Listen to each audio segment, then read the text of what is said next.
Hello, नमस्ते and welcome. आपका स्वागत है स्टडी आईक्यू पीसीएस सारथी चैनल में। आप है मेरे साथ सुप्रिया के साथ और आज हम क्लास 10th में चैप्टर 2 जिसमें हम लोग अर्थव्यवस्था के जो अलग अलग क्षेत्र होते हैं जिसके बारे में हमने थोड़ा बहुत आइडिया जो था बेसिक बेसिक वाला वो हमने क्लास 9 में भी लिया है। ठीक है, उसी में हम लोग आगे पढ़ेंगे।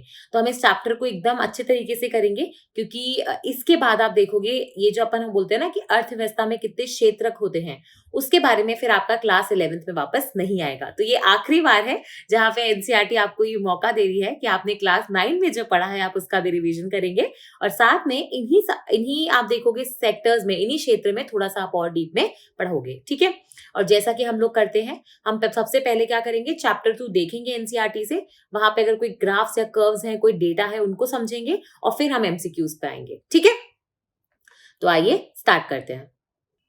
तो जैसा मैंने आपको पहले भी बताया है, अगर आप अपनी एनसीईआरटी डाउनलोड करोगे ऑनलाइन तो वहां से आपको चैप्टर वाइज भी आप डाउनलोड कर सकते हो। तो ये है आपका चैप्टर 2 जो है आपका सेक्टर्स ऑफ इंडियन इकोनॉमी। ठीक है, हमारी अर्थव्यवस्था के जो भिन्न भिन्न क्षेत्रक हैं उनके बारे में ये बताता है। देखो, सबसे पहले यहाँ पे बहुत सारी फोटोग्राफ्स दे रखी हैं। ठीक है, अगर आप इन फोटोग्राफ्स को देखोगे तो आपको ये समझ में आ रहा है कि यहाँ पे अलग अलग व्यक्ति कुछ अलग अलग कर रहा है। यहाँ पे कोई कंस्ट्रक्शन का काम कर रहा है, यहाँ पे कोई खेती बाड़ी का काम कर रहा है, यहाँ पे कोई आप देखोगे सामान बेच रहा है घर के बाहर, यहाँ पे कुली भी है, यहाँ पे कोई शॉपकीपर भी है। ठीक है, तो अभी हो क्या रहा है कि इतनी सारी एक्टिविटीज है, आप कैसे बताओगे कि भारत में कितने प्रकार के आप देखोगे काम करते हैं। तो ऐसे लिस्ट बनाते बैठो या फिर आप क्या करते हो, उसका विभाजन कर देते हो, उनका वर्गीकरण कर देते हो अलग अलग क्षेत्रों में। ठीक है, उनको क्लासिफाई कर देते हो ग्रुप्स में और उसी ग्रुप्स को हम लोग क्या बोलते हैं, सेक्टर्स या फिर क्षेत्र। ठीक है, मतलब कितनी प्रकार की जो आपकी आर्थिक गतिविधियां हैं उनको हमने 3 भागों में बांट रखा है। पहला है आपका प्राथमिक यानी प्राइमरी सेक्टर, दूसरा है सेकेंडरी यानी आपका माध्यमिक सेक्टर जिसको हम लोग इंडस्ट्रियल यानी औद्योगिक क्षेत्र भी बोलते हैं, और तीसरा है आपका टर्शरी यानी सर्विस सेक्टर जिसको हम लोग तृतीयक क्षेत्र भी बोलते हैं। ठीक है, पहले वाले क्षेत्र में मैंने आपको क्लास 9 में भी एक एक्चुअली बताया था कि जो भी काम या जो भी आपकी आर्थिक गतिविधि जिसमें आपका जमीन से कुछ लेना देना है, चाहे वो खेती बाड़ी हो, चाहे वो आपका फॉरेस्ट्री हो, चाहे वो आपका माइनिंग हो, ठीक है, या फिर आपका बोल सकते हो कुछ कृषि से रिलेटेड कोई और क्षेत्र हो गए, एनिमल हस्बेंड्री हो गया, डेयरिंग हो गया। ठीक है, तो ये सारे क्षेत्र जो है ये आपके प्राथमिक सेक्टर यानी प्राइमरी सेक्टर का पार्ट होते हैं। बेसिकली जहां पे क्या हो रहा है कि आपका जो मटेरियल निकलता है वो डायरेक्टली आप देखोगे आपकी जमीन में से, आपके लैंड में से, आपके नेचुरल रिसोर्सेज बेसिकली निकल रहे हैं यहाँ पे। ठीक है, आपके जो प्राकृतिक संसाधन होते हैं वो यहाँ से निकलते हैं। ठीक है, तो ये वाले चीज हो जाएगा।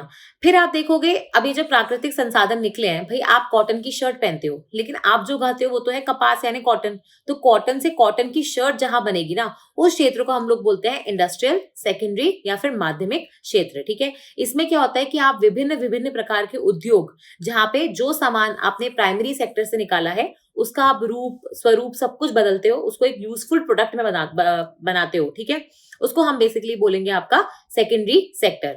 और फिर आप देखोगे एक है आपका तृतीयक सेक्टर। अब आप बोलोगे मैम कॉटन की शर्ट तो बन गई, अब आगे थोड़ी कुछ बनाना है। नहीं, बेसिकली ये है कि भाई कॉटन से कॉटन की शर्ट बनी तो आपने कॉटन ट्रांसपोर्ट किया होगा। ठीक है, फिर आपको उसके लिए पैसे लगे होंगे, आपको लोन वोन लगेगा, आपको बैंकिंग सर्विस लगेगी, आपको इंश्योरेंस सर्विस लगेगी और हजार प्रकार की आप देखोगे आपको चीजें लगेंगी।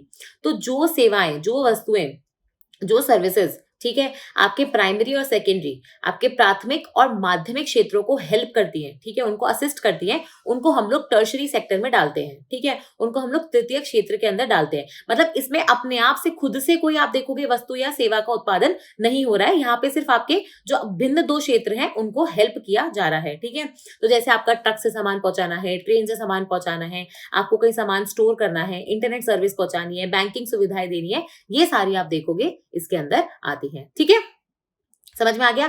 इवन जैसे हम बोलते हैं ना डॉक्टर, टीचर, अकाउंटेंट, सीए, जो भी आपकी प्रोफेशनल सर्विसेज होती हैं, ठीक है, वो सारी भी आप देखोगे इन्हीं के अंदर आती हैं। अब इसमें से कुछ सर्विसेज तो एसेंशियल है।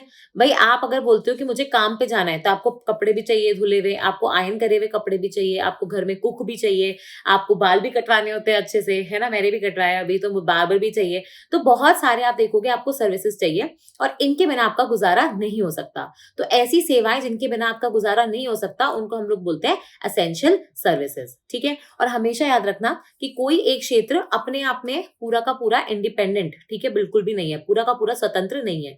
हर क्षेत्र में आप देखोगे बाकी क्षेत्रों का आपको कोई ना कोई उपयोग लगता ही है। मतलब सारे क्षेत्र, सारे लोग आपस में इंटरडिपेंडेंट है। ठीक है, आप खुद सोचो, आप अकेले सारा काम कर सकते हो क्या? बाल भी खुद ही काट लोगे, बिंदी भी खुद ही बना लोगे, चश्मा भी खुद ही बना लोगे, डॉक्टर भी खुद ही बन जाओगे क्या? नहीं, है ना? तो आपको क्या होता है, अलग अलग लोगों की जरूरत पड़ती है जो अलग अलग क्षेत्रों में अलग अलग आप देखोगे काम करते हैं। ठीक है, फिर यहाँ पे जो ये सेकंड चीज के बारे में बात करते हैं वो ये है कि आप अब जो ये तीनों क्षेत्र हैं, जो तीनों सेक्टर्स हैं, इनका हम लोग कंपैरिजन करेंगे। ठीक है, तो यहाँ पे ये बोल रहे हैं कि कितना आप ये देखोगे कि एक तो हर क्षेत्र जो है हमारे जीडीपी में, सकल घरेलू उत्पाद में कंट्रीब्यूट करता है, और दूसरा कि कितने लोग आप देखोगे इन क्षेत्रों में काम करते हैं, क्या यहाँ पे लोगों की आय वगैरह होगी। ठीक है, तो वो सारी चीजों के बारे में ये बात करते हैं। अब इसके पहले कि हम बात करें, हमें पता होना चाहिए, जैसे हम लोग अगर बात करें कॉटन की, ठीक है, रॉ कॉटन की, कपास की खेती कर लिया आपने, ठीक है, ये आंटी जी ने कपास की खेती करी, और अब आप देखोगे आगे ये कॉटन शर्ट बन गई। तो कॉटन तो हार्डली आप देखोगे 20 रुपए प्रति किलो में मिल जाएगा, लेकिन कॉटन की जो एक शर्ट होती है, जिसका वेट भी आप देखोगे 50 ग्राम से भी कम होता होगा, वो एक शर्ट का आप देखोगे कॉस्टिंग जो है वो करीबन करीबन 1000 रुपए पड़ता है। ठीक है, तो आप ये सोचो कि हो क्या रहा है यहाँ पे। बेसिकली हो ये रहा है कि आपके पास कुछ था कच्चा माल, जिसको हम लोग बोलते हैं रॉ मटेरियल। ठीक है, उस रॉ मटेरियल में आपने और भी बहुत सारी चीजें जोड़ी, जिसको हम लोग बोलते हैं इंटरमीडिएट गुड्स। ठीक है, इसमें कुछ चीजें ऐड होती चली गई। जैसे आपको कौन सा बिस्किट पसंद है? चलो, आपको हाइड एंड सीक बिस्किट पसंद है। ठीक है, तो आपने हाइड एंड सीक का जो बिस्किट है उसको बनाने के लिए आपको क्या चाहिए? उसको बनाने के लिए आपको एक तो आटा, मैदा, वो सब चाहिए, आपको तेल चाहिए होगा, आपको चोको चिप्स चॉकलेट वाले वो चाहिए होंगे, है ना? फिर ये सारी चीजों को ऐड करोगे, मिलाओगे, उनको ढंग से आप देखोगे, मशीन में डालोगे, उसके बाद आपको ये बिस्किट मिलेगा। ठीक है, तो ये बिस्किट तो आपका फाइनल गुड है। ठीक है, लेकिन इसके बीच में जो आपको गुड्स लगे हैं वो सारे आपके क्या है? इंटरमीडिएट। बीच के वाले जो गुड्स होते हैं उनको इंटरमीडिएट गुड्स बोलते हैं। ठीक है, अब है ना, एक कॉन्सेप्ट आता है आपके जीडीपी का, जो वैसे भी आप मेरे साथ और ढंग से पढ़ोगे जब आप 11वीं कक्षा में जाओगे। ठीक है, मतलब बहुत ही इंपॉर्टेंट कॉन्सेप्ट है। मतलब इस कॉन्सेप्ट के ऊपर हम बोल सकते हैं, आज अगर मैं बोलूं, विश्व स्तर पर अपना अर्थशास्त्र पूरा चलता है। ठीक है, हमें दो कंट्रीज को, दो देशों को अगर कंपेयर करना है तो हम बोलते हैं उनका जीडीपी कितना है। ठीक है, वहां पे आय कितनी है। बेसिकली नेशनल इनकम को आप लगभग जीडीपी से इक्वेट करते हो। तो जीडीपी का क्या आप देखोगे डेफिनेशन होता है, वो ध्यान से सुनो। ये है आपका देश। ठीक है, और अब तक तो मैं उम्मीद कर रही हूँ कि इतनी बार तो मैंने ही मैप बना दिया कि आपको भी मैप बनाना आना चाहिए। ठीक है, लगभग लग रहा है ना ये भारत का मैप है? लग रहा है, नहीं लग रहा है? अरे ऐसे मत बोलो, लग रहा है। ठीक है, तो ये भारत का मैप है। ठीक है, तो आप ये देखोगे कि ये भारत की ज्योग्राफिकल बाउंड्री है ना? ये हमारी ज्योग्राफी वाली बाउंड्री है। ठीक है, तो मेरी बाउंड्री के अंदर, ठीक है, कितने वस्तुओं और सेवाओं, कौन सी वाली? बिस्किट वाली, या जो बीच में मैदा वैदा लगती है वो? नहीं, सिर्फ बिस्किट। जो फाइनल गुड्स एंड सर्विसेज होते हैं ना, अपने जो आखिर के, जो अपनी वस्तुओं या सेवाओं का उत्पादन हो रहा है, ठीक है, एक साल में, अपना एक फाइनेंशियल ईयर होता है। देखो, एक तो होता है आपका साल जो चलता है 1 जनवरी से 31 दिसंबर तक। ठीक है, एक होता है भारत में फाइनेंशियल ईयर जो चलता है 1 अप्रैल से 31 मार्च तक। ठीक है, आपकी जो टैक्स की फाइलिंग होती है, जीएसटी की फाइलिंग होती है, सारी चीजें आपके फाइनेंशियल ईयर पे चलती है। ठीक है, तो मैं ये बोल रही हूँ कि एक साल में आपके देश की ज्योग्राफिकल बाउंड्री के अंदर कितना फाइनल गुड्स एंड सर्विसेज, कितनी फाइनल वस्तुओं और सेवाओं का उत्पादन हुआ, ठीक है, उसको हम लोग सकल घरेलू उत्पाद यानी जीडीपी कहते हैं। ठीक है, और जीडीपी बताने से आपको पता लगता है कि भैया कंट्री के अंदर, किसी देश के अंदर कितना उत्पादन हो रहा है। अब वो उत्पादन आप करो, कोई यूएस का नागरिक आके यहाँ पे फैक्ट्री लगाए, वो करे, कोई फर्क नहीं पड़ता। अब जैसे हिंदुजा ग्रुप है, अभी आजकल वैसे भी बहुत न्यूज में चल रहा है, आपको पता है कि फैमिली में डिस्प्यूट हो गया और अब वो बोल रहे हैं कि चारों भाई स्प्लिट होंगे, है ना? तो चलो मुझे एक बार बताना जरा कमेंट सेक्शन में, हिंदुजा जो ग्रुप है उनके जो 4 भाई हैं, ठीक है, उनके नाम क्या है? तो इन ग्रुप का अगर कोई फैक्ट्री इंडिया में स्टैब्लिश्ड है, ठीक है, तो वो है तो इंडिया के अंदर ही ना, हमारी बाउंड्री के अंदर ही। हमें उससे फर्क नहीं पड़ रहा कि आप बाहर के नागरिक हो, आप इंडिया के सिटीजन हो, लेकिन फर्क इस बात से पड़ रहा है कि आपकी फैक्ट्री कहाँ लोकेटेड है। अगर वो भारत की बाउंड्री के अंदर लोकेटेड है तो हम उसको जीडीपी के अंदर काउंट करेंगे, लेकिन अगर वो फैक्ट्री हमारी बाहर लोकेटेड है, हमारी बाउंड्री के अंदर नहीं है, तो वो जीडीपी के अंदर नहीं आएगी। समझ में आया? ठीक है, तो यहाँ पे आप ये देखोगे कि आपकी जो वस्तु या सेवाएं जिनका उत्पादन हो रहा है आपके देश की बाउंड्री के अंदर, उसको हम लोग जीडीपी के अंदर काउंट करते हैं। ठीक है, तो ये तो थी आपकी बेसिक चीज। फिर जो है ये बात कर रहे हैं आपसे कि भैया अगर आप देखो हमारे देश में कैसे, या फिर आप देखोगे इवन अपना देश जो है वो डेवलपिंग नेशन है, ठीक है, विकास के पद पर अग्रमन है अभी भी। एक होते हैं आपके विकसित देश। तो ये बोल रहे हैं कि इनमें क्या अंतर होता है, ठीक है, क्या चेंज हुआ है। तो आप देखोगे जैसे जैसे आप विकास की तरफ बढ़ते चले गए हो, वैसे वैसे पहले तो आप देखोगे देशों में प्राइमरी सेक्टर सबसे इंपॉर्टेंट हुआ करता था, मतलब सबसे ज्यादा लोग भी उसी में काम करते थे, और सबसे ज्यादा जीडीपी में अगर मैं बोलूं किस कंट्रीब्यूशन है, मतलब सबसे ज्यादा अगर मैं बोलूं सेवाओं और प्रोडक्ट्स का जो उत्पादन हो रहा है, तो वो इसी क्षेत्र में होता था। लेकिन जैसे जैसे देश विकास की तरफ बढ़ते हैं, विकसित होते जाते हैं, वैसे वैसे आप देखोगे ये सेक्टर का कंट्रीब्यूशन कम होता है, और जो अपना टर्शरी सेक्टर होता है उसका कंट्रीब्यूशन बढ़ता जाता है, ठीक है। ये आप देखो इंडिया में भी देख सकते हो। देखो दो चीजें हैं, एक तो 1974 में आप देखोगे हमारा जीडीपी है ही कम, और 2013-14 में जीडीपी बढ़ गया, ये टोटल आपका जीडीपी है, ठीक है। तो एक तो वो चीज है कि हमारा जीडीपी बढ़ गया, भाई पहले इतना सा था, पहले इतना उत्पादन होता था, आजकल इतना होता है, बराबर है बात, है ना। आज इंडिया आप देखोगे $3 ट्रिलियन इकोनॉमी है, और हम लोग 5 ट्रिलियन बनना चाहते हैं 2024 तक, तो ऑब्वियसली जीडीपी बढ़ेगा। और उस जीडीपी में भी आप देखोगे हिस्से हैं, कितना प्राइमरी से आ रहा है, कितना सेकेंडरी से, कितना टर्शरी से। तो यहाँ पे आप ये देखोगे कि ये जो आपको ये कलर कोडिंग दे रखी है ना, वो ये बता रही है कि भाई ये जो ब्लू वाला है ये प्राइमरी का हिस्सा है, ये इतना सा सेकेंडरी है, और फिर इतना टर्शरी है। अब यहाँ देखो जीडीपी बढ़ा है तो प्राइमरी का हिस्सा भी बढ़ेगा, सेकेंडरी का भी बढ़ेगा, और टर्शरी का भी बढ़ेगा। लेकिन सबसे इंपॉर्टेंट बात क्या है कि यहाँ देखो टर्शरी कितना सा था, और अब आप देखो तृतीय क्षेत्र कितना सारा हो गया, ठीक है। तो ऐसे ये बता रहा है कि इंडिया में भी आप देखोगे ये आपको शिफ्ट देखने को मिलता है। हमारे यहाँ भी आप देखोगे जो टर्शरी सेक्टर है आपका, तृतीय क्षेत्र है, उसका इंपॉर्टेंस बढ़ता जा रहा है। अब मुझे बताओ क्यों बढ़ेगा इसका इंपॉर्टेंस। अरे भाई सीधी सीधी बात है, अगर प्राइमरी सेक्टर बढ़ेगा और सेकेंडरी सेक्टर बढ़ेगा तो तृतीय क्षेत्र क्या करता है, वो तो सहायक क्षेत्र है प्राइमरी और सेकेंडरी का। अगर प्राइमरी सेक्टर में उत्पादन बढ़ेगा तो सामान को भेजने लाने, बैंकिंग, इंश्योरेंस, इनकी जरूरत पड़ेगी, तो वो तो टर्शरी सेक्टर का हिस्सा है ना। तो अगर पहले तो आप देखोगे क्षेत्र बढ़ेंगे तो टर्शरी सेक्टर अपने आप बढ़ेगा। और साथ में होता क्या है कि जैसे जैसे लोगों की इनकम बढ़ती है ना, वैसे वैसे आप देखोगे कि लोगों की जो डिमांड होती है चीजों की वो बढ़ती चली जाती है। Insurance, banking, telecom, entertainment, film वगैरह। आपने सुना है अपने कभी दादाजी को ये बोलते हुए कि भाई हम लोग फ्री टाइम में फिल्म देखने जाते थे, और आजकल देखो हम ऐसे थिएटर में बैठ के पॉपकॉर्न खाते रहते हैं, ठीक है। तो वो सारी चीजों का फर्क पड़ता है, ठीक है। फिर ये तो हमने देखा भाई कौन सा क्षेत्र कितना आपके जीडीपी में कंट्रीब्यूट कर रहा है। एक आता है कि भाई कितना, जो कौन से क्षेत्र हैं कितने लोगों को एम्प्लॉयमेंट प्रदान कर रहा है, रोजगार दे रहा है। तो ये जरूरी नहीं है कि जिस क्षेत्र से ज्यादा उत्पादन हो रहा है उसी क्षेत्र में सबसे ज्यादा लोग भी काम कर रहे हैं। और ये इसका सबसे ज्यादा उदाहरण, सबसे बड़ा उदाहरण है हमारा इंडिया। इंडिया में अगर मैं आपसे बात करूं आज, तो लगभग लगभग आप देखोगे हमारे पास 3 सेक्टर है, एक है प्राइमरी प्राथमिक, सेकेंडरी माध्यमिक, और एक है टर्शरी तृतीयक, ठीक है। तो प्राइमरी सेक्टर का कॉन्ट्रीब्यूशन अगर मैं जीडीपी में देखूं तो 17% है, टर्शरी का 55 है, और बचा कुचा 28 के आसपास आप देखोगे सेकेंडरी का है, ठीक है। ये है जीडीपी में कौन कितना कंट्रीब्यूट करता है। अब है कितने लोगों को रोजगार देते हैं, तो वहां पे प्राइमरी देता है लगभग लगभग 50, और बाकी दोनों क्षेत्र दे रहे हैं 25-25। तो इसका मतलब क्या है, इससे उत्पादन तो कम हो रहा है लेकिन लोग ज्यादा यहाँ पे काम कर रहे हैं, ठीक है। और यहीं से आपका कॉन्सेप्ट आता है इसका अंडर एम्प्लॉयमेंट का। अंडर एम्प्लॉयमेंट मतलब क्या होता है, भैया मेरे पास इतनी क्षमता थी कि मैं इलॉन मस्क जैसे कंपनी खड़ी कर सकती थी, और मैं बैठ के सोती रहती हूँ, तो वो है अंडर एम्प्लॉयमेंट, ठीक है।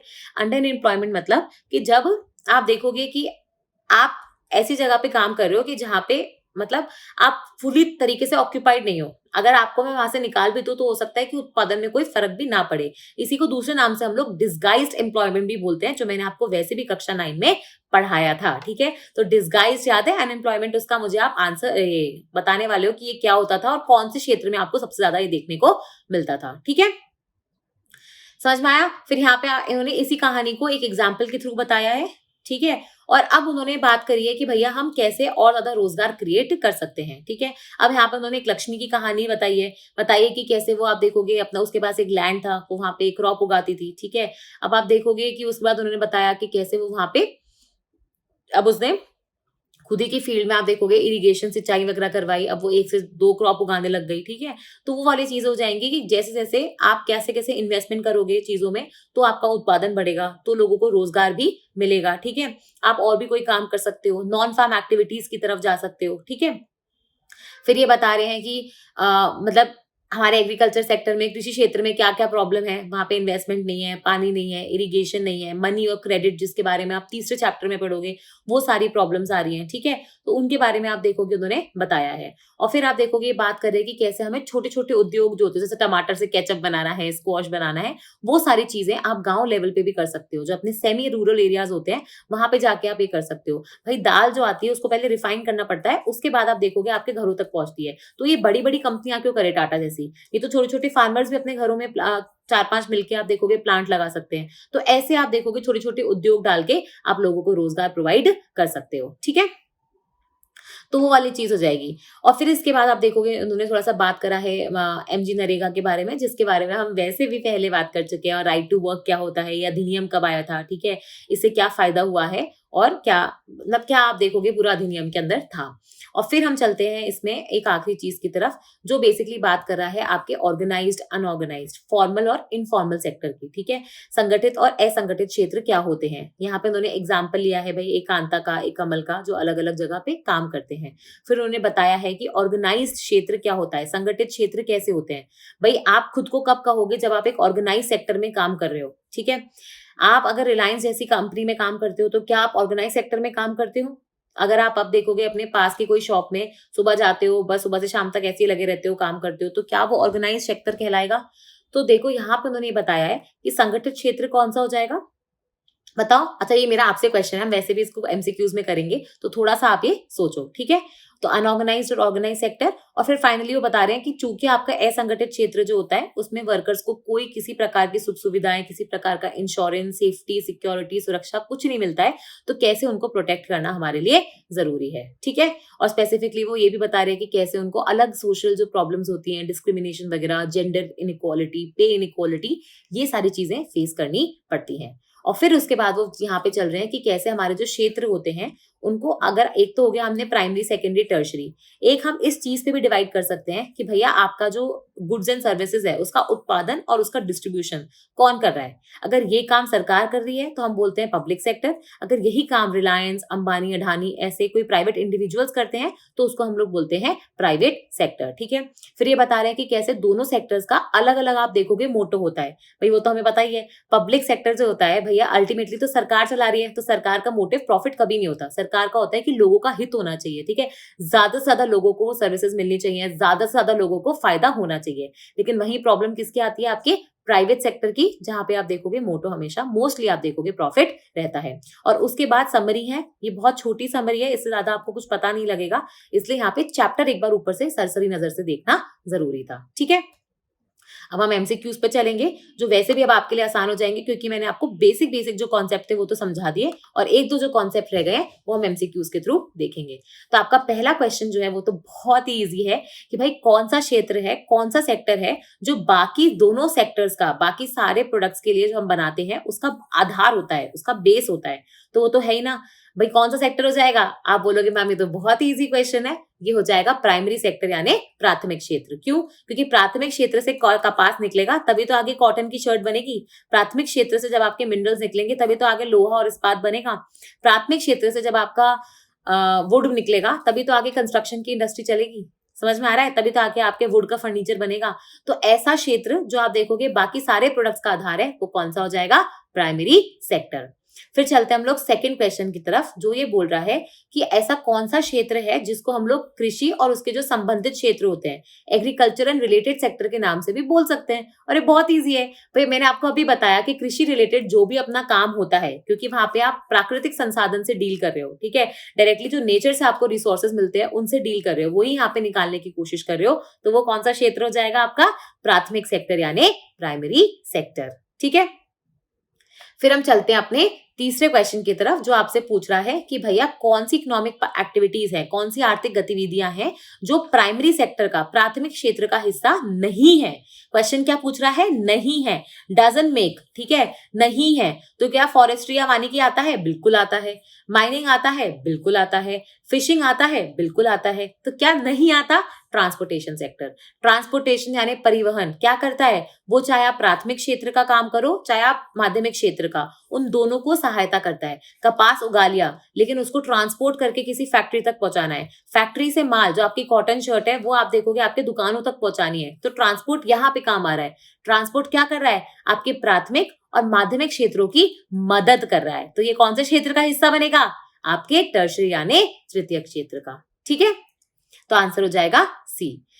फिर आपका अगला क्वेश्चन कह रहा है कि भाई कौन सा क्षेत्र है जिसमें आप जो प्राकृतिक संसाधन होते हैं उनका स्वरूप चेंज करते हो मैन्युफैक्चरिंग करके, ठीक है, विनिर्माण के तरीके यूज करके। तो ये तो अभी इजी, तो डेफिनेशन ही है उस क्षेत्र की। और कौन सा क्षेत्र था जहां पे आप कॉटन को कॉटन शर्ट का स्वरूप दोगे, ठीक है, उद्योग डालोगे, इंडस्ट्री डालोगे, वहां पे मशीनें लगाओगे, कपास को रिफाइन करोगे, उसमें से मिलिंग गिलिंग सब कुछ करके आप शर्ट बनाओगे। तो कौन सा सेक्टर था वो जिसको हम लोग इंडस्ट्रियल सेक्टर, औद्योगिक क्षेत्र भी बोलते थे, वो था आपका सेकेंडरी सेक्टर या फिर माध्यमिक क्षेत्र। ठीक है, फिर हम चलते हैं नेक्स्ट क्वेश्चन की तरफ जो है आपका कि जो सेकेंडरी सेक्टर है, ठीक है, इसमें स्टेटमेंट पहला कह रहा है कि जो सेकेंडरी सेक्टर है ये आपके अलग अलग प्रकार के उद्योग से संबंध रखता है। बिल्कुल सही है क्योंकि इसका तो काम ही यही है, तो ये स्टेटमेंट तो ट्रू है। सेकेंड वाला स्टेटमेंट आपका बोलता है कि जो सेकेंडरी सेक्टर है आपका माध्यमिक क्षेत्र है, द्वितीयक क्षेत्र है, उसको हम लोग औद्योगिक क्षेत्र के नाम से भी डालते हैं। ये भी सही है भाई, चूंकि हम उसको औद्योगिक क्षेत्र बोलते हैं तभी तो आप देखोगे उसके अंदर अलग अलग प्रकार की जो इंडस्ट्रीज है वो उससे संबंध रखती है। तो आंसर क्या हो जाएगा, ए। दोनों ही कथन सही है और तर्क जो है वो अभिकथन का कारण भी है। ठीक है, फिर है आपका अगला क्वेश्चन जो बात करता है आपसे कि भाई ऐसा कौन सा क्षेत्र है जिसमें आप खुद से कुछ उत्पादन नहीं कर रहे हो, ठीक है, लेकिन बाकी क्षेत्रों को, प्रोडक्शन प्रोसेस को, उद्योग की प्रक्रिया को आप हेल्प कर रहे हो। ठीक है, तो कौन सा था भाई जहां पे कोई उत्पादन नहीं हो रहा था वस्तुओं का, कौन सा था भाई, आपका प्राइमरी में कॉटन उग रहा था, सेकेंडरी सेक्टर में कॉटन शर्ट उग रही थी, पर तृतीय क्षेत्र में टर्शरी में कुछ उग रहा था क्या, नहीं। तो टर्शरी सेक्टर है जिसमें कुछ उत्पादन नहीं होता, बस बाकी क्षेत्रों को सहायता दी जाती है। ठीक है, फिर आता है आपका नेक्स्ट क्वेश्चन जो पूछ रहा है आपसे कि भाई कौन से हैं जो टर्शरी सेक्टर का, तृतीय क्षेत्र का हिस्सा नहीं है। क्वेश्चन देख लो, नॉट पार्ट पूछ रहा है, नहीं है। ठीक है, तो बैंकिंग ऑफ कोर्स हिस्सा है क्योंकि बैंकिंग सिर्फ सहायता करता है, इसमें कुछ उत्पादन तो हो नहीं रहा, बैंक में पैसे थोड़ी मिल रहे हैं ऐसा थोड़ी है कि पैसे बन रहे हैं, नहीं ना, तो आप देखोगे इसका हिस्सा नहीं है। फिर ट्रांसपोर्टेशन ऑब्वियसली इसका हिस्सा है, ठीक है, तो ये इसका आंसर नहीं है। फिर आपका हॉस्पिटैलिटी, भाई सत्कार करना, आपकी होटल इंडस्ट्री खोलना, वहां पे क्या कुछ उत्पादन हो रहा है क्या, नहीं, वहां पे आप क्या कर रहे हो, सिर्फ लोगों को सेवाएं दे रहे हो, उनका जो एक्सपीरियंस है उसको और अच्छा बनाने की कोशिश कर रहे हो। ठीक है, तो ये बाकी दो सेक्टर्स है उनको हेल्प कर रहा है, तो ये भी आप देखोगे टर्शरी सेक्टर का हिस्सा है। तो क्या हिस्सा नहीं होगा, ऑब्वियसली जहां पे भी कारखाना, फैक्ट्री ये सब लिखा होगा ना, मोस्टली आप देखोगे कि वो आपके सेकेंडरी सेक्टर, जो माध्यमिक क्षेत्र होता है, जो द्वितीय क्षेत्र होता है, जो आपका औद्योगिक क्षेत्र होता है, उसका हिस्सा होंगे। क्योंकि शुगर फैक्ट्री में ही तो आप देखोगे आपके गन्ने से क्या बनेगी, चीनी, जिसको आप लड्डू में डाल के बड़े स्वाद से खाते हो। ठीक है, तो आंसर हो जाएगा डी।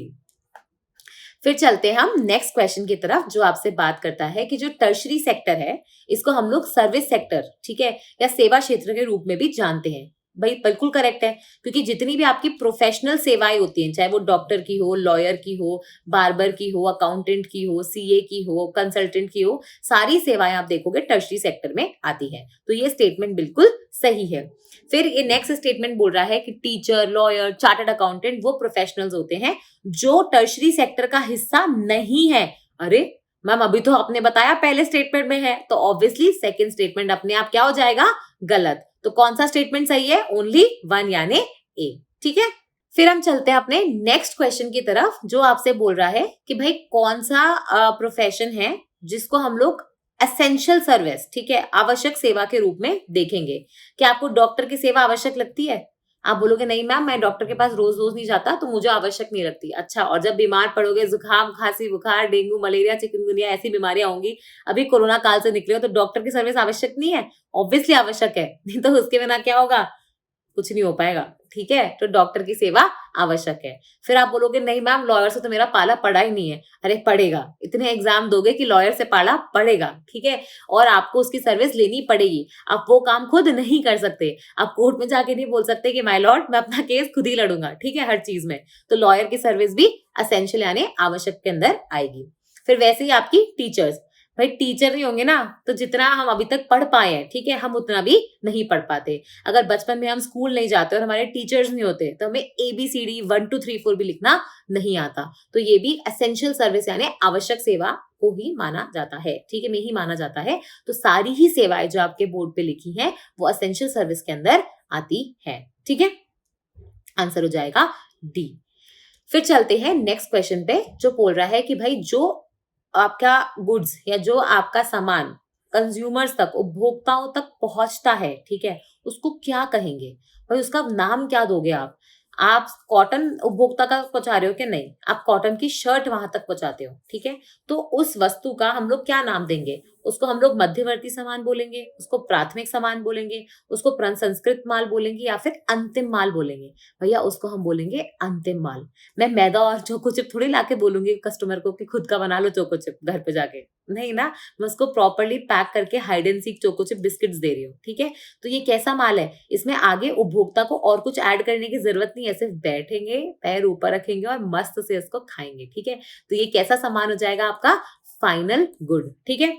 अब एक होते हैं आपके प्राइमरी गुड्स, प्राइमरी मतलब प्राथमिक गुड्स जो होते हैं, जैसे आपका कॉटन हो गया, ठीक है। एक होते हैं आपके इंटरमीडिएट गुड्स, इंटरमीडिएट मतलब जैसे आपने मैदा ली, आपने चोको चिप लिया और उनका आपस में मड़ के आपने एक आटा मढ़ दिया, तो वो जो आटा बनाया है ना वो खा तो सकते नहीं ना, कच्चा आटा खाओगे तो चिप्सी चोको चिप वाले बिस्किट ही। तो अब ये कच्चा माल भी नहीं है प्रॉपरली और ना ही पक्का फाइनल माल है, ठीक है। तो इनके बीच का जो ये माल है ना, इसको हम बोलते हैं मध्यवर्ती माल या मध्यवर्ती सामान यानी इंटरमीडिएट गुड्स, ठीक है। तो जब भी समझ में नहीं आए ना कि कौन सा गुड क्या है, तो ऐसे बिस्किट की स्टोरी याद करना और देखना कि कौन कहाँ पे फिट बैठ रहा है, ठीक है। तो इसका आंसर क्या हो जाएगा? बी। फिर है नेक्स्ट क्वेश्चन, ये बोल रहा है कि भैया कौन से ऐसे आप देखोगे गुड्स हैं जो बेसिकली आपके फाइनल गुड्स एंड सर्विसेज के उत्पादन में काम आते हैं, उपयोग में आते हैं। भाई सीधी सीधी बात है, अभी तो बताया मैंने आपको, फाइनल गुड्स के बनने के लिए आपको बीच की स्टेज से गुजरना पड़ेगा और वो वाले माल को हम क्या कहते थे? इंटरमीडिएट यानी मध्यवर्ती सामान, ठीक है। फिर हम चलते हैं नेक्स्ट क्वेश्चन की तरफ, जो आपसे बोल रहा है कि भैया बिस्किट बनाने की जो प्रक्रिया है, ठीक है, वाह वाह, उसमें जो फ्लावर है, जो आटा है, वो क्या है? आटा फाइनल गुड है क्या? नहीं, क्योंकि हम आटा नहीं खा सकते। आटा टर्शरी गुड है क्या? तृतीयक माल है क्या? अब आप बोलोगे मैम ये तो हमने कुछ पढ़ा ही नहीं, तो फिर आंसर भी नहीं है, ठीक है। इंटरमीडिएट गुड है क्या? बिल्कुल है या नहीं है, बताओ। इंटरमीडिएट गुड ही तो है, क्योंकि अगर आटा ही खा सकते तो बिस्किट बनाने की क्या जरूरत थी। तो ये बीच का कुछ आप देखोगे प्रोडक्ट है, क्योंकि आटा किससे बनता है? गेहूं से। तो गेहूं आपका प्राथमिक गुड है।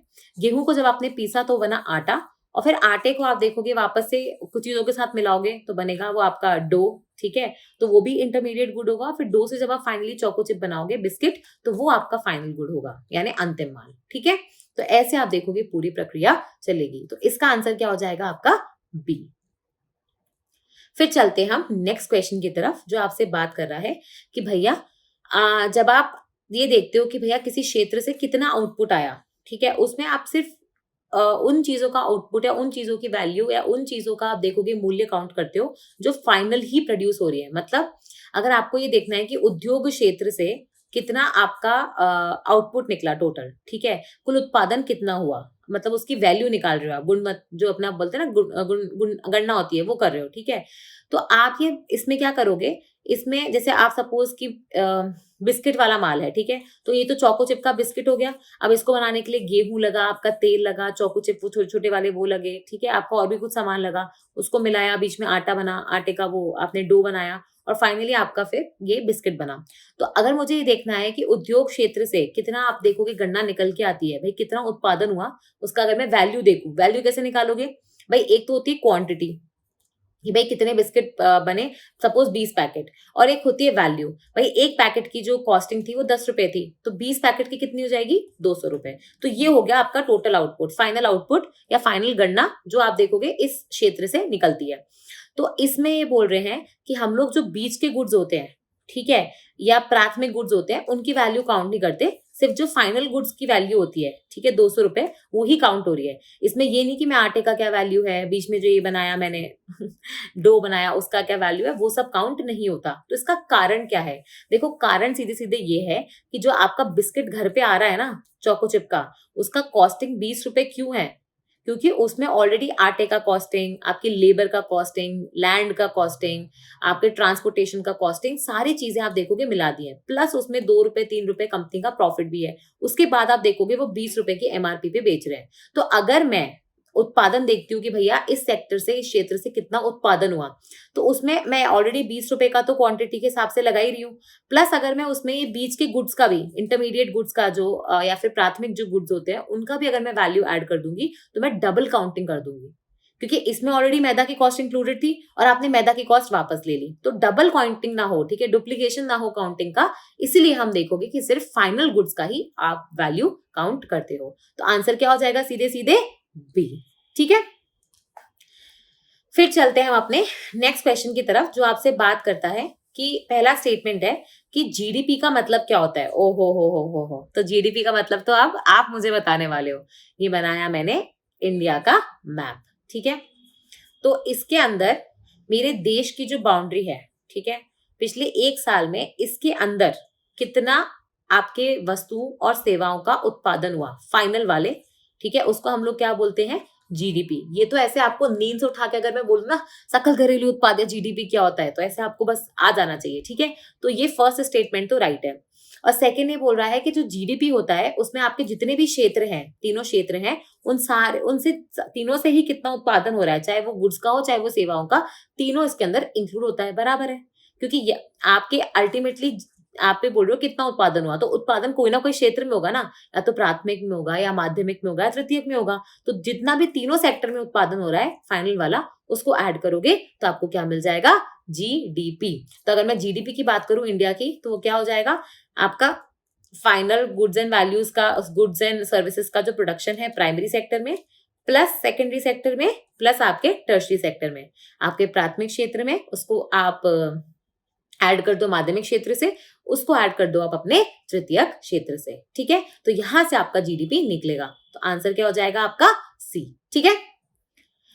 फिर चलते हैं हम अपने नेक्स्ट क्वेश्चन की तरफ, जो है कि आपके जो डेवलप्ड इकोनॉमीज होती हैं, जो आपके विकसित अर्थव्यवस्थाएं होती हैं, उसके अंदर, ठीक है, वो ये बोल रहे हैं कि कौन सा क्षेत्र है जो कि सबसे ज्यादा महत्वपूर्ण होता है अगर हम जीडीपी में कंट्रीब्यूशन की बात करें, अगर हम बात करें टोटल उत्पादन की, ठीक है, टोटल प्रोडक्शन की। तो ये तो मैंने आपको बताया ही था कि भैया जैसे जैसे आपका देश विकास के पथ पर चलता है, ठीक है, तो पहले आपका क्या होता है? प्राइमरी सेक्टर इंपॉर्टेंट होता है, लेकिन जैसे जैसे आप विकास की तरफ चलते हो तो आपका जो आपका जो टर्शरी सेक्टर होता है, जो तृतीय क्षेत्र होता है, उससे उत्पादन आपका बढ़ता जाता है। भाई अगर आप आज देखो कि आपके विकसित देश कौन से हैं, यूएस, जापान, यूके, जिनको हम डेवलप्ड इकोनॉमीज बोलते हैं, तो वहां पे आप ये देखोगे जो आपका सर्विस सेक्टर होता है, जो आपका सेवा क्षेत्र होता है, जो आपका टर्शरी सेक्टर होता है, उसका जीडीपी में कंट्रीब्यूशन जो है 50-60% ऐसे रहेगा, ठीक है। वही अगर आप 60-70% के आसपास रहता है। वही अगर आप इंडिया की बात करो, तो जब हम आजाद हुए थे 1950 में, तो हमारा जो प्राथमिक क्षेत्र था उसका जीडीपी में, सकल घरेलू उत्पाद में या प्रोडक्शन में अगर मैं बोलूं, तो 50% से ज्यादा हिस्सेदारी थी, ठीक है। लेकिन अब आ जाओ 2020 में, तो हमारा जो प्राथमिक क्षेत्र है वो उसका सिर्फ 17% हिस्सेदारी है, लेकिन जो हमारा टर्शरी सेक्टर है, ठीक है, जो हमारा सेवा क्षेत्र है, जो जब हम आजाद हुए थे तब 20% से भी कम था, आज वो आप देखोगे 55% पे पहुंच गया है। तो डेवलप्ड इकोनॉमीज में, ठीक है, जो कि विकसित देश होते हैं, वहां पे कौन सा क्षेत्र है जो सबसे ज्यादा इंपॉर्टेंट है प्रोडक्शन के मामले में, जीडीपी के मामले में? वो है आपका टर्शरी सेक्टर यानी तृतीयक क्षेत्र, ठीक है।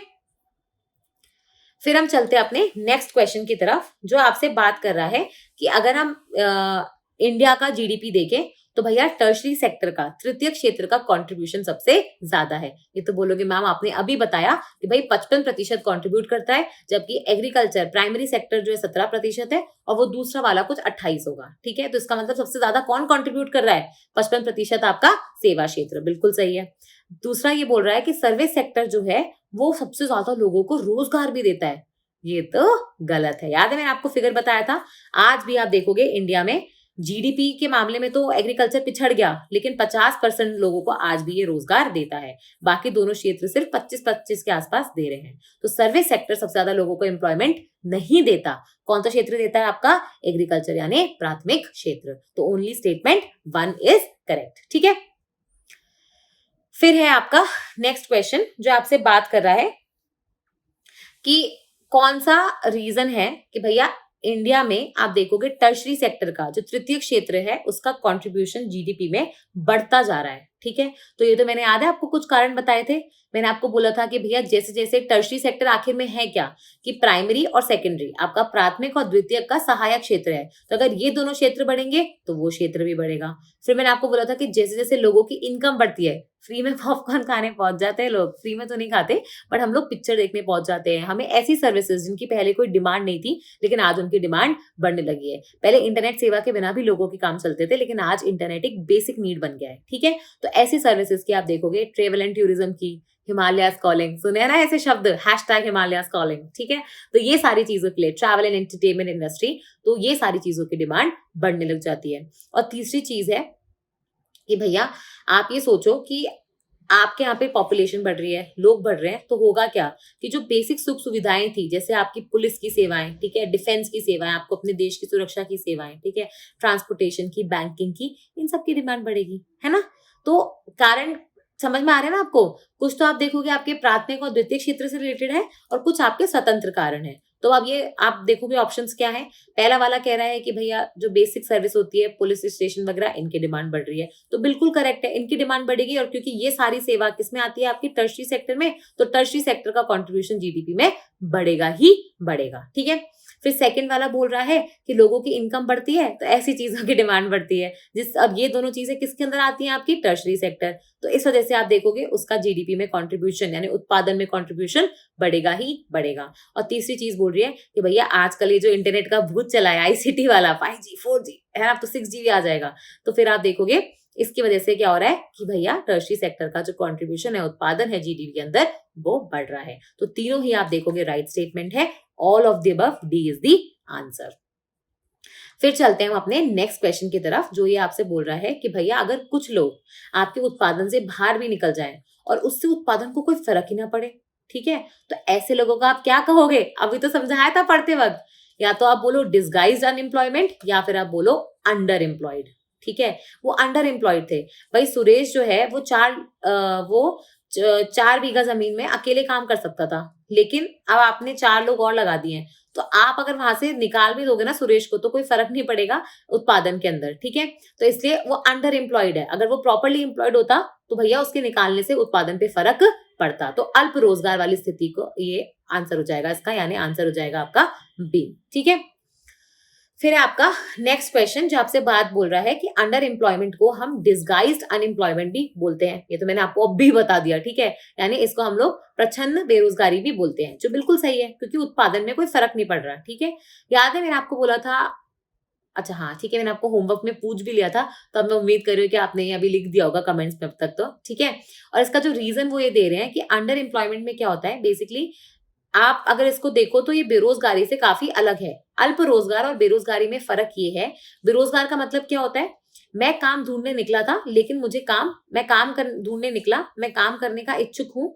लेकिन मुझे काम मिल नहीं रहा है। ठीक है, अंडर एम्प्लॉयमेंट में क्या है, मैं काम ढूंढने निकला, मैं काम करने का इच्छुक हूँ, मुझे काम मिला लेकिन वो मेरी कैपेसिटी से नीचे का काम है, मतलब मैं बहुत काम कर सकता हूँ लेकिन मुझे उससे कम पे काम करवाया जा रहा है। ठीक है, तो अंडर एम्प्लॉयमेंट में क्या होगा, आप अगर दूर से देखोगे तो आपको सुरेश है ना रोजगार ही दिखेगा, आपको लगेगा सुरेश भैया फील्ड पे आता है, रोज 9 बजे 6 बजे जाता है, तो काम तो कर रहा है। ठीक है, लेकिन अनएम्प्लॉयमेंट में क्या होगा, आपको दिखेगा सुरेश घर पे ही बैठा हुआ है, वो काम कर ही नहीं रहा है। तो अनएम्प्लॉयमेंट या बेरोजगारी जो होती है वो आपको स्पष्ट रूप से दिखती है, लेकिन जो अल्प बेरोजगारी होती है ना, वो अल्प रोजगार जो होता है वो आपको दिखता नहीं है, आपको बस लगता है कि वो रोजगार में है लेकिन ऐसा एक्चुअली में होता नहीं है। तो बिल्कुल राइट है, दोनों स्टेटमेंट्स राइट है, और सेकंड वाला जो है वो आप देखोगे फर्स्ट वाले का आंसर भी है। ठीक है, तो इसका आंसर क्या हो जाएगा आपका ए। ठीक है, फिर हम चलते हैं अपने नेक्स्ट क्वेश्चन की तरफ, जो आपसे बात कर रहा है कि भैया कौन सा अधिनियम है जिससे हम राइट टू वर्क, काम करने का अधिकार हमारे यहाँ पे लोगों को दिया गया था, जिसमें राइट टू लाइवलीहुड भी कई बार इसको हम बोलते हैं कि जीविका का आधार,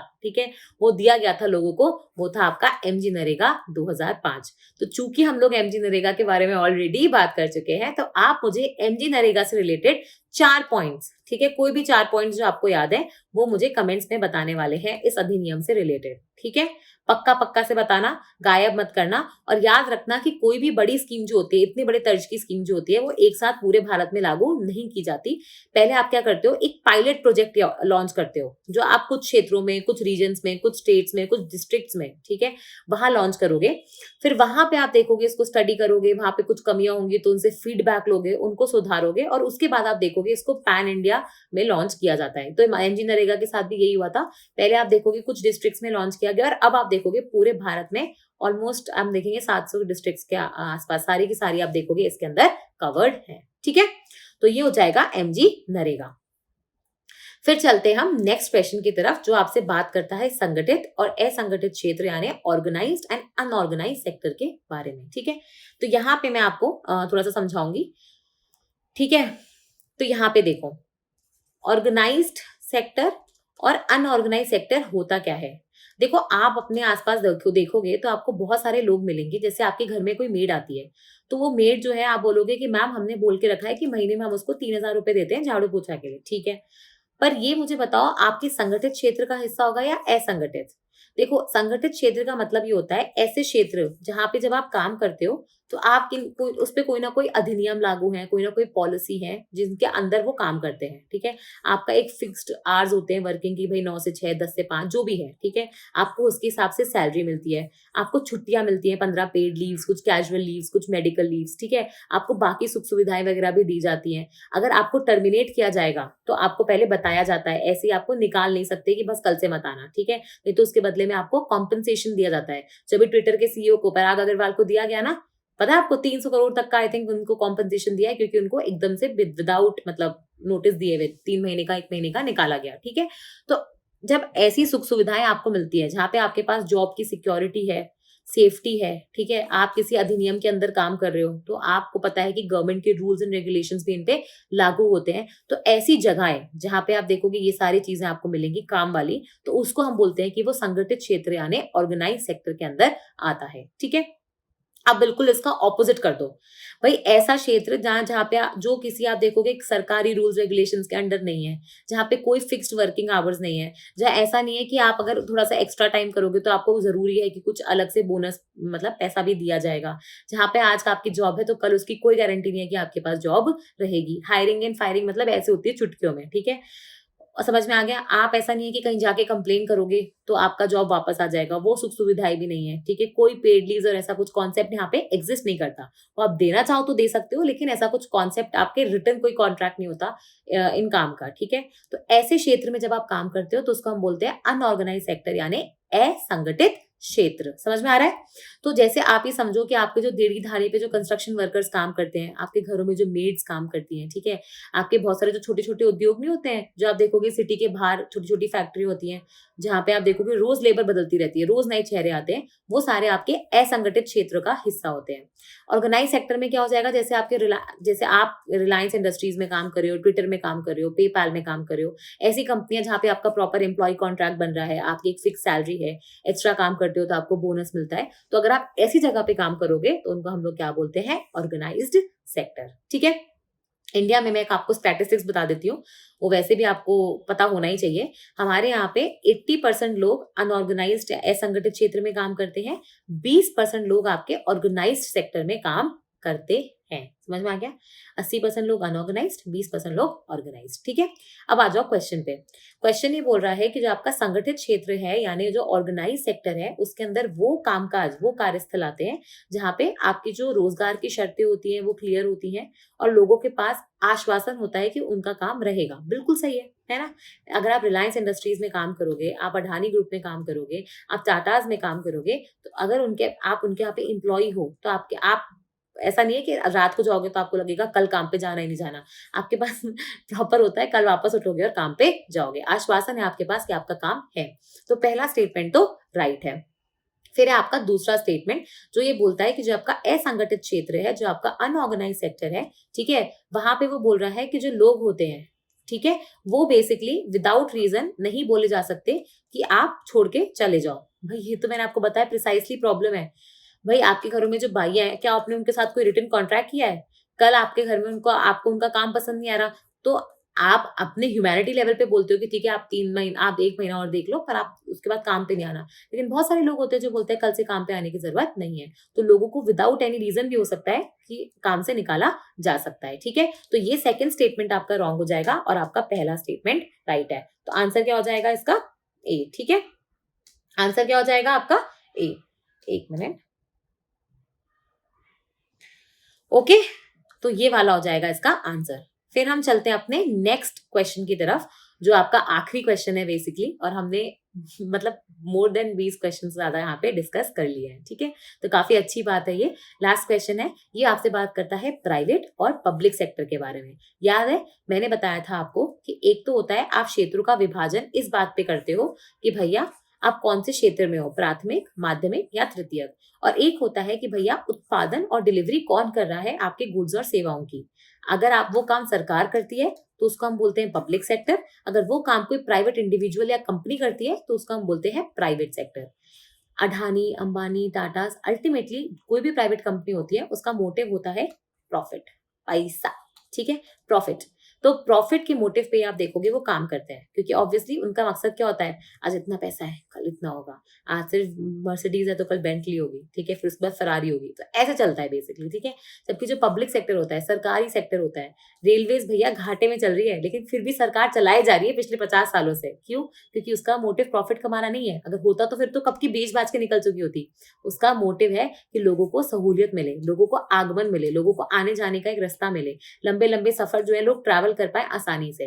तो पब्लिक सेक्टर का मोटिव प्रॉफिट नहीं होता है। ठीक है, अब आप देखो क्वेश्चन ये कह रहा है कि जो प्राइवेट सेक्टर होता है, जो आपका निजी क्षेत्र होता है, वहां पे जो संपत्ति का स्वामित्व है, ठीक है, और जो सेवाओं की डिलीवरी है वो प्राइवेट इंडिविजुअल्स के हाथ में होती है। ये तो बिल्कुल सही है, क्योंकि यही आप देखोगे इसकी डेफिनेशन भी है। तो ये स्टेटमेंट आपका राइट है।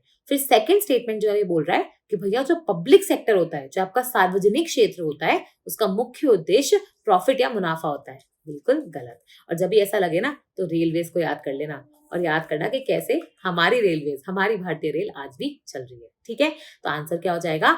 ओनली ए। ठीक है, तो इसी के साथ हमने जितने कॉन्सेप्ट थे, मैंने आपको वैसे भी पहले एनसीईआरटी दिखाई दी थी, तो जितने आपके कॉन्सेप्ट्स बनते थे हमने वो डिस्कस कर लिए। जीडीपी वाला जो आपका ग्राफ था मैंने आपको वो भी बता दिया, समझा दिया था। फिर भी अगर किसी को डाउट है और लग रहा है कि मैम हमें और ग्राफ समझना है, ठीक है, अच्छे से, तो आप मुझे बता दीजिएगा। हम एक बार फिर से डिस्कस कर लेंगे कभी और किसी और सेशन में। लेकिन याद रखना, देखो ग्राफ बनाने के ना बहुत से तरीके होते हैं। मैं थोड़ा सा यहाँ पे आपको एक ब्रीफ दे देती हूँ। ठीक है, ग्राफ का मतलब क्या होता है कि आपका कोई चीज एक्स एक्सिस पे होगा, कोई चीज यहाँ पे होगा और आप उसको प्लॉट कर रहे हो। ठीक है, आपका ये होते हैं ऐसे वाले ग्राफ जहाँ पे लाइन ऐसे बनी हुई है या ऐसे बनी हुई है या ऐसे जाके ऐसे जा रही है, कोई फर्क नहीं पड़ता। इनको बोलते हैं हम लाइन ग्राफ। ठीक है, क्या बोलते हैं इनको? Line graph. फिर कुछ ग्राफ जैसे आज हमने देखा था ऐसे ऐसे वाले, है ना, तो इनको हम बोलते हैं बार ग्राफ। क्या बोलते हैं? Bar graph. फिर एक कई बार आप ऐसे गोला बना हुआ देखते हो, यहाँ पे ऐसे कुछ हिस्से बने हुए हैं, इनको हम लोग बोलते हैं पाई चार्ट। क्या बोलते हैं? Pie chart. ठीक है, अब आप देखो कि जो अपना बार ग्राफ था आज वाला, ठीक है, तो वो बार ग्राफ में क्या था? वो बार ग्राफ में बेसिकली जीडीपी बता रहा था। तो सपोज करो मुझे ये बताना है कि भारत का जो जीडीपी था वो 1950 में, मुझे ये बताना है कि सपोज करो वो था आपका 50 लाख रुपीज। अभी ऐसे रैंडमली बता रही हूँ। और आज जो मेरा जीडीपी है 2020 में वो है आपका $3 ट्रिलियन, या यहाँ पे लिख लो 0.5 ट्रिलियन डॉलर था, और आज हमारा हो गया है $3 ट्रिलियन। ठीक है, तो या तो मैं ऐसे लिख दूं टेबल के फॉर्म में, ठीक है, या मैं इसको एक ग्राफ बना दूं। ग्राफ कैसे बनाऊंगी? यहाँ लिखूंगी मैं ईयर और यहाँ लिखूंगी मैं जीडीपी। ठीक है, ईयर है मेरा 1950, यहाँ पे है 2020, बीच में और भी कुछ आ सकता है, और यहाँ पे है जीडीपी। ठीक है, ये सपोज 0.5, फिर 1, 1.5, 2, 2.5 और यहाँ पे 3। तो 1950 में कितना था? 0.5, ये एक पॉइंट हो गया। 2020 में कितना है? 3। ठीक है, और बीच में भी कुछ ऊपर नीचे रहा होगा। तो या तो मेरा ग्राफ मैं ऐसे बना दूं लाइन ग्राफ करके, या फिर मैं इसका बना सकती हूँ बार ग्राफ। अब बार ग्राफ कैसे बनाऊंगी? वापस से यहाँ पे लिखूंगी ईयर और यहाँ लिखूंगी जीडीपी। ठीक है, यहाँ लिखोगे 1950, यहाँ लिखोगे 2020, यहाँ पे वापस से वही बनाओगे, ये 0.5, 1, 1.5, 2, 2.5 और 3, ठीक है। 1950 में कितना है 0.5, तो मैंने ऐसे बता दिया भाई, यहाँ पे मैंने एक डब्बा सा बना दिया कि ये जहां तक जाएगा वो मेरा जीडीपी है। तो ये कहां तक जा रहा है 0.5 तक, तो मतलब 1950 में 0.5 ट्रिलियन डॉलर जीडीपी था, ठीक है। अब 2020 में कहाँ पे 3 पे, तो यहाँ पे देखो ये रहा, तो यहाँ पे ऐसे ले जाओ, ऐसे डब्बा बना दो, ठीक है।